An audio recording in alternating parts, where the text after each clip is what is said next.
Have you all expressed a desire to win a championship this year? Yes, Caitlin, we know that winning a championship is always the ultimate goal, and you would prefer to avoid talking about your own glory. But let's face it, someone has to brag for you, so I'll do it for you. Following a rookie season that felt more like a Marvel origin story, with 62 records broken, a team that went from the bottom of the standings to the playoffs, and still finishing fourth in the MVP voting, Caitlin Clark should have entered 2025 as the obvious frontrunner for MVP.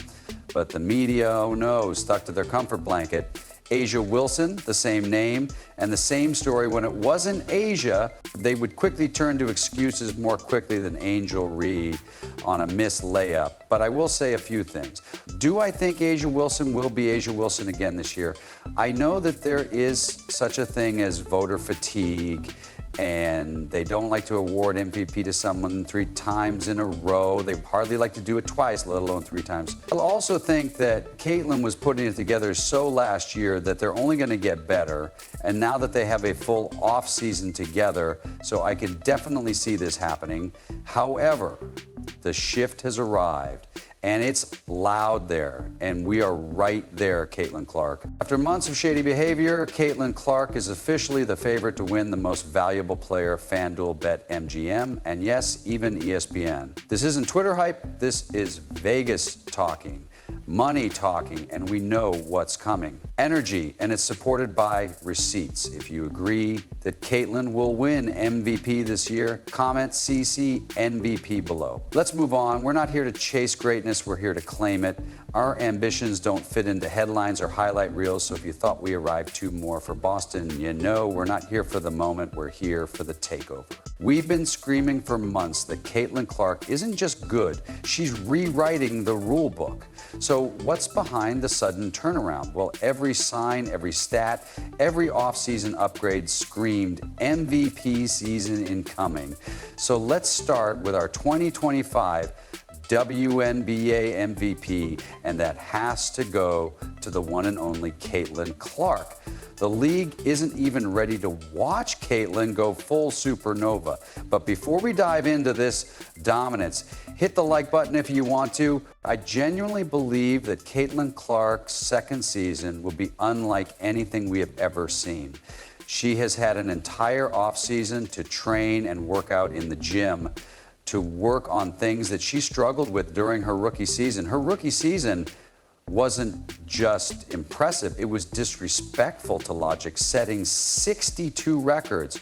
Let that number sit with you. And the crown jewel, the all-time WNBA single-season assist record as a rookie, which isn't just elite, that's ridiculous. And she managed to pull it off while being the league's most scrutinized, criticized, and televised player. Imagine breaking records. During the Olympic break, Caitlin turned it into a statement tour. Here are the top 3 scorers in the WNBA since the women's team won gold at the Olympics a few weeks ago. 2 of the players are from the Indiana Fever, Caitlin Clark and Kelsey Mitchell. After being snubbed, she went ballistic, scoring 23 points per game and carrying Indiana like a backpack through the playoff push. She didn't just improve her game, she elevated the entire roster, while under scrutiny that would have crushed most players. Everyone with a working brain assumed that year 2 would be even more terrifying, but then some analysts received courageous Bleacher reports from WNBA specialists, Nuked Logic. By this I mean that Newcast Duncan ranked Caitlin 7th in his 2025 rankings, 5 spots below Alyssa Thomas, who averaged an exhilarating 10. That's who he believed to be more MVP worthy. Caitlin Clark at 5 points per game. It's crazy to me. And it's crazy to me just off the rip because if we look at the MVP voting from the previous season, she was ranked number 4. Aja Shisa Brianna was then Caitlin, and the reason for that seems to be that ranking Caitlin higher just felt like too much. The same tired, she hasn't won a ring yet argument sounds familiar. The argument ESPN used to claim that she wasn't among the top 5 college players of all time, despite the fact that she broke the all-time scoring record, brought the sport into the mainstream, and attracted more viewers than the men's championship game is that Caitlin Clark has transcended the game. I won't deny that, but in our open discussion, we said, wait, what makes a top 5 player winning? The only thing against Caitlin Clark is that she hasn't won a national championship, and that's the only thing you can point at her, because her dominance of the record books while at Iowa was unmatched. She is a 3-time NCAA. It's a great point, which is why I agree with you. The same ESPN that once left Caitlin off the GOAT list now has her ahead of A'ja Wilson, Nafisa Collier in the MVP race. And let's face it, it's a 3-horse race after Breanna Stewart. The MVP, 3-time All-American, 2-time Nation Player of the Year, 2-time AP Player of the Year, and all-time leading scorer. She broke the records of Kelsey Plum and Sabrina. The rest are merely for show. So what changed? Well, the signs were always there. The roster moves the momentum, but when training camp opened, people finally opened their eyes to see what Fever fans had already seen in bold, glowing lights. The rest of the world is just now catching up, so let's start with the biggest piece.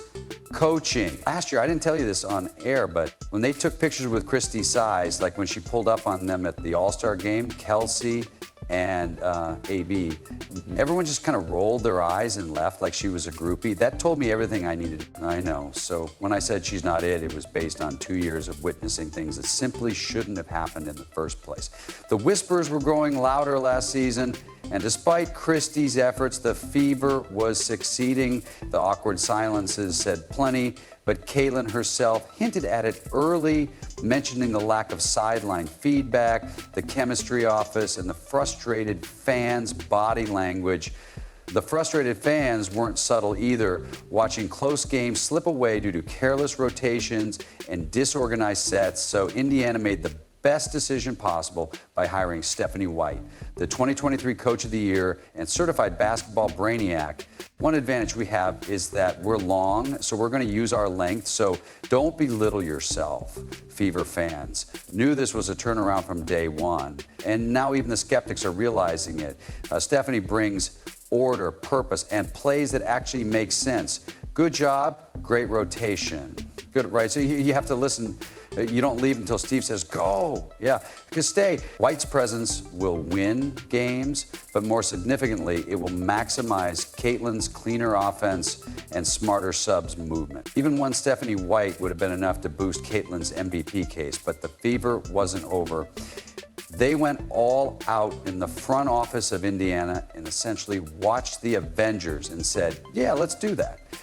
Natasha Howard and Sydney Colson are proven winners, championship DNA players who know the grind and don't crumble when the lights go out, get too smart. So they added Brianna Turner, a walking defensive anchor, and Sophie Cunningham, a certified menace who can chirp in your ear while draining threes in your face. Every good team needs a player like Sophie Cunningham, and Indiana has a gym. Oh my God, Sophie is a dog. She's a competitor, and because she's versatile, she lets us do different things. She's huge, and she's going to be for us all season long, but she brings energy, and she raises the level of play of everyone around her as soon as she steps foot on the floor, hell, even on the sideline. Her communication, for example, is everything.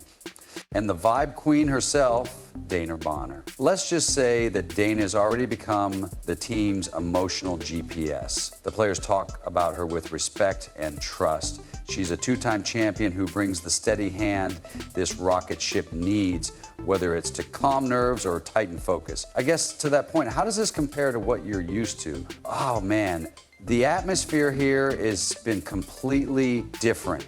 I really can't go anywhere. I've been here for about a week and a half, and everywhere I go, it's just like we're excited for the season. Thank you for being here. It's been really refreshing. I was glad to be here, but it's more than just resume stacking. It's about chemistry. And according to Seattle's Lexi Brown, who has witnessed it all, this team is locked in with the big personalities shouting, the younger players listening, the veterans leading, Coach White setting the standard, and you can feel the culture shift from the sidelines to the locker room.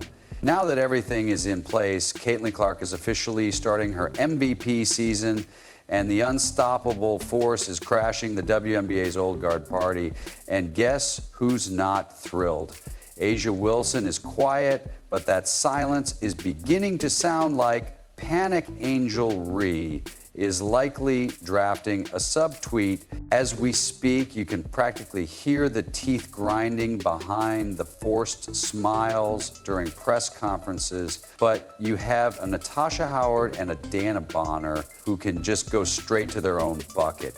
And they're huge, okay? So this is a matchup nightmare. Sophie Cunningham has been playing out of position in Phoenix for about 3 years, so she's likely going to get to play the 3 again. You also have very good rim protection in Bree Turner, so you're going to keep Aaliyah Boston out of foul trouble, which means she will be able to say on the court.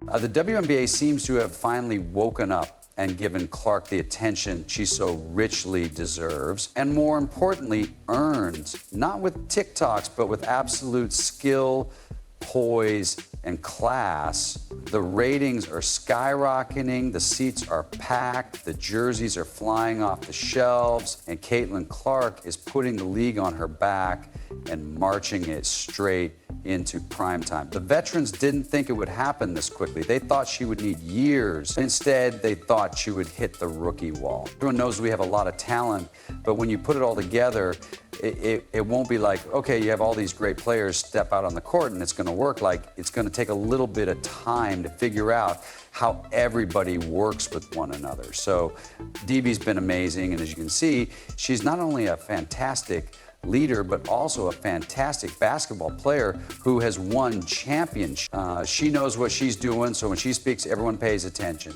I believe that was a part of what we were lacking last year because we didn't really have that in our locker room, so I'm really thankful for that. As a second-year point guard, I want to win for her because this is the end of her career and she deserves it, and that's just the crew supporting her. We haven't even discussed the star player, Caitlin Clark, yet.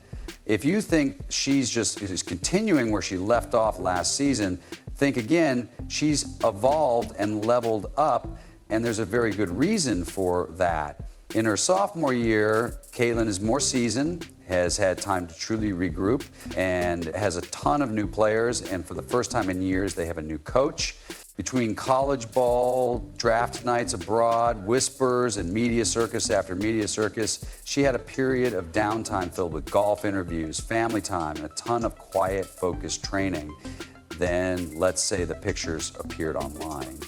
Caitlin didn't arrive at camp with a vacation tan. Instead, she looked like she had bench pressed all offseason, completely jacked. However, it's not just about biceps and beach muscle.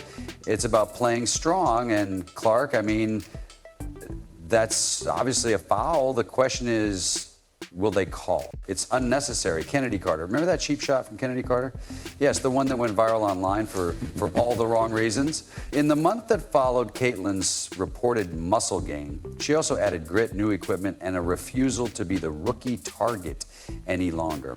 Her confidence exploded, and her game gained a physical edge that wasn't there before.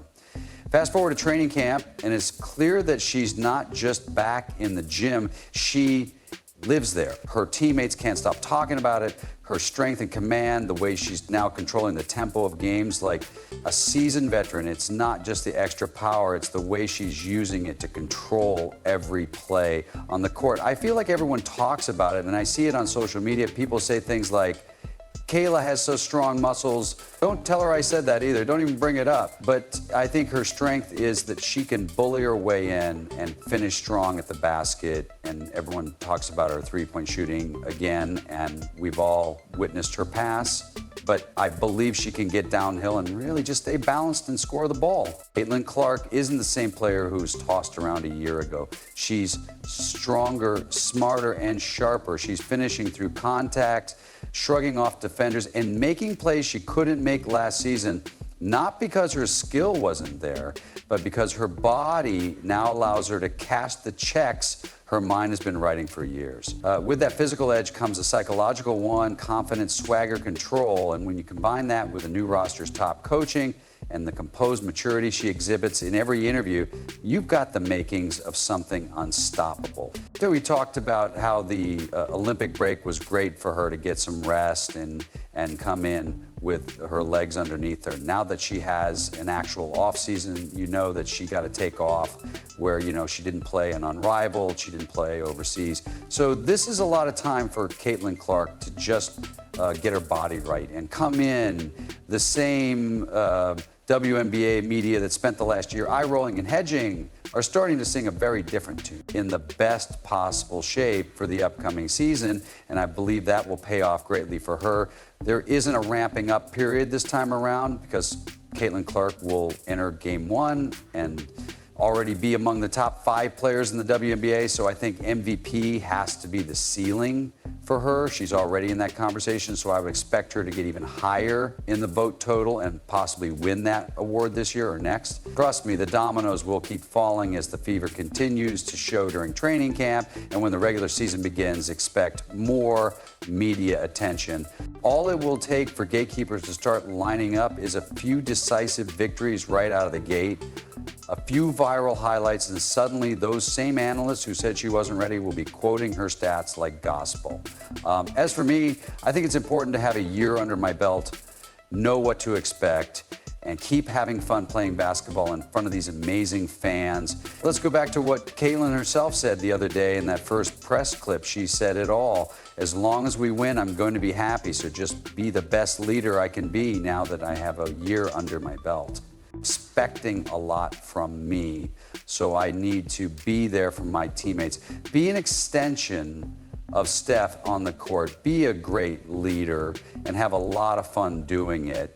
And that's why she's different. She's pursuing greatness, and ironically, that's exactly why she deserves MVP. If she wins, it won't be because she asked for it, but rather because she earned it through leadership and hard work. Our road games sound like home games because our fans don't ask for permission to dominate, and yes, it would mean everything, not for the trophy or the speech, but because of what it would symbolize. Because if she wins MVP, it will be the last unquestionable microphone drop to silence the haters once and for everyone who claims that her influence is due to her skin tone or social media rather than her skills, the people who roll their eyes at sold-out arenas, and those who pretend that the hype isn't real. The Indiana Fever's Now You Know campaign has already sent a warning shot. It's loud, proud, and it didn't tiptoe. But if Caitlin Clark ends this season with an MVP award, that won't be just a warning. If you agree, leave a comment below, like, subscribe, and turn on all notifications so you never miss it. Click the video on the screen, and we shall see you in the upcoming